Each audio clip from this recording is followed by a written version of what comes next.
pengalaman jadi sopir bis kota.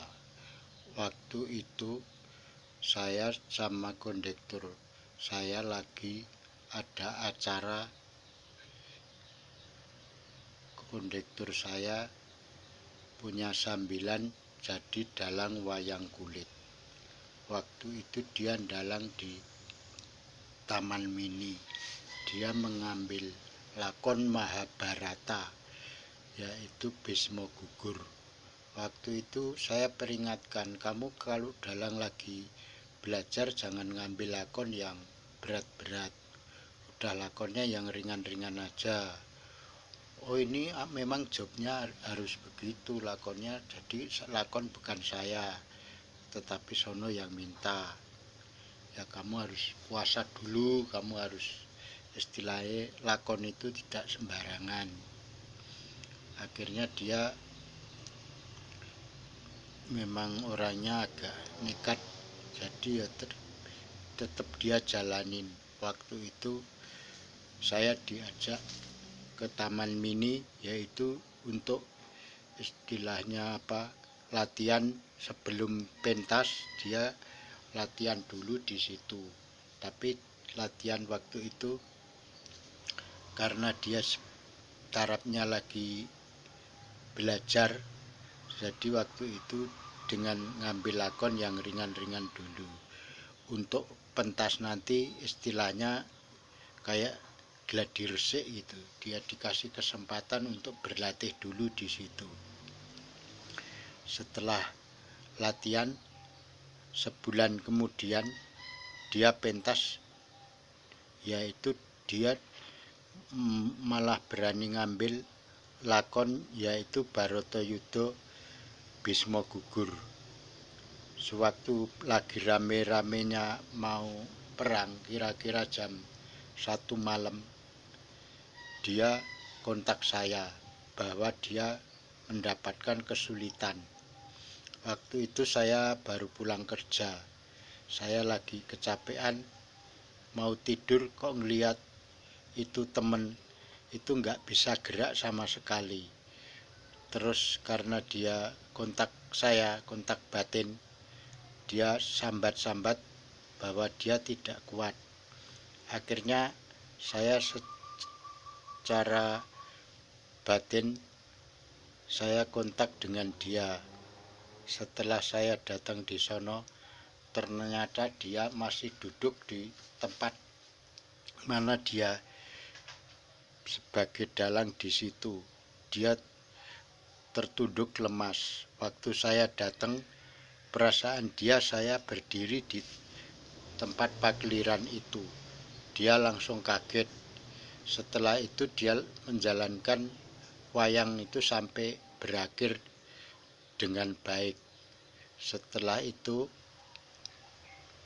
dia siangnya nyamper saya lagi kerja, dia ikut kerja saya. Saya bilangin kalau memang baru latihan ngambil lakon ya yang sedang-sedang aja, jangan pakai lakon yaitu Mahabharata, karena lakon Mahabharata itu kan sebetulnya lakon yang gawat, tidak sembarang orang bisa menjalankan lakon itu.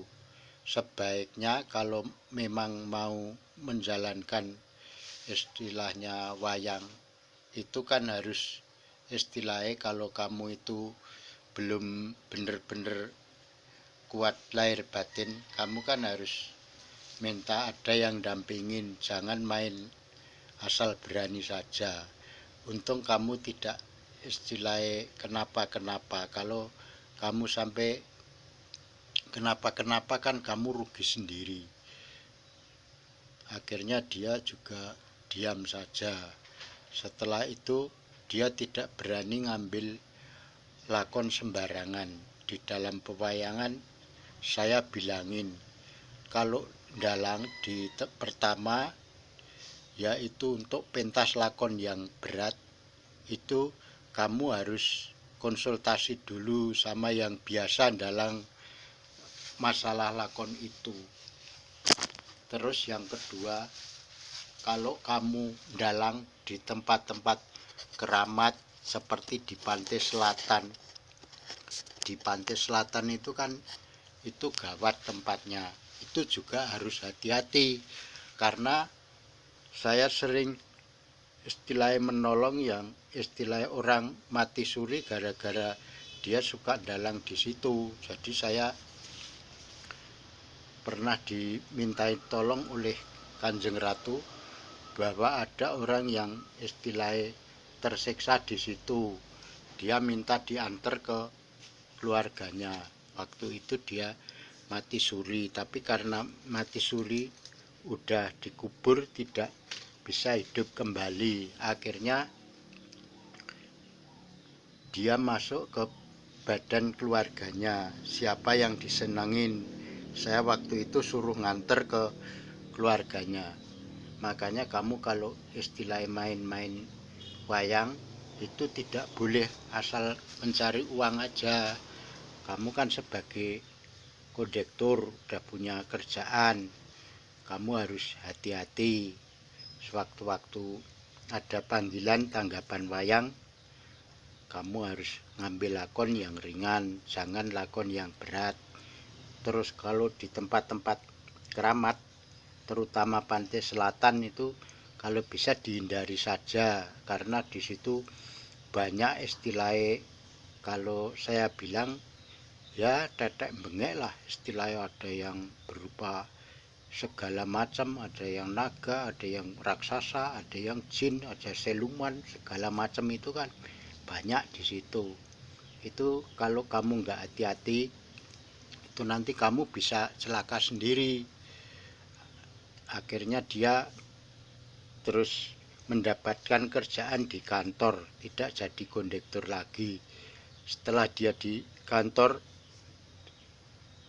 PPD juga, di perusahaan bis yang tempat saya kerja, dia udah nggak dalang lagi, karena dalang itu ya itu resikonya banyak. Kalau memang nggak hati-hati, musuhnya bangsa yang alus-alus, jadi harus hati-hati. Saya bilangin gitu, ya mendingan kerja di kantor biar istilahnya gajinya istilahnya kurang enggak apa-apa, tapi yang penting kan udah bisa cukup untuk keluarga. Kalau memang kamu sewaktu-waktu pengen kondektur lagi, kan kalau kerja di kantor kan masih bisa juga, jadi tidak apa-apa. Kalau nanti misalkan ada job untuk dalang lagi, ya ambil lakon yang sedang aja. Kalau enggak ya dikonsultasikan dulu sama orang-orang yang udah paham tentang lakon wayang itu. Jangan sampai nanti terulang lagi, karena kalau terulang lagi itu kan kasihan keluarga. Jadi jangan asal kamu main sanggup aja. Saya sebagai teman itu memperingatkan kamu supaya kamu itu biar selamat lahir batin. Jadi kamu kerja juga dapat uang, keluargamu juga selamat. Jadi nggak ada gangguan. Karena kamu kalau biasanya dalang yang lakonnya macam-macam, di rumah tanggamu juga ada aja kesulitan, masalah ya rumah, masalah segala macam. Makanya yaitu kalau memang kamu sudah mampu, kamu berani puasa itu kan ya macam-macam. Ada puasa hari lahir, ada puasa Selasa Kliwon sampai 1 minggu, ada yang puasa Senin Kemis. Itu kan tergantung bagaimana keyakinan kamu.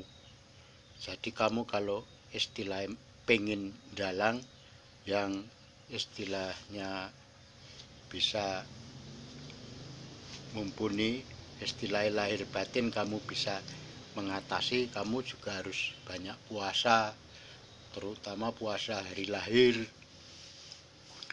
Hari lahir itu perlu karena orang itu semua kan mengalami kelahiran. Jadi orang biasanya kalau hari lahir itu sing istilahnya kalau dalam badan wadak itu kan ibaratnya isine awak iku kan onone kan bareng lahir awake dhewe itu yang perlu kita ingat. Kalau gitu kamu harus hati-hati apa pesan saya, jangan sampai kamu nanti dalang tempat sembarangan, akhirnya dia sanggup. Dan dia sekarang kalau dalang hati-hati tidak mau ngambil lakon dan tempat-tempat yang dianggap keramat, akhirnya dia menurut apa nasihat saya. Dan juga kerjanya di kantor bagus, dia dalangnya juga kadang-kadang bisa ada yang manggil.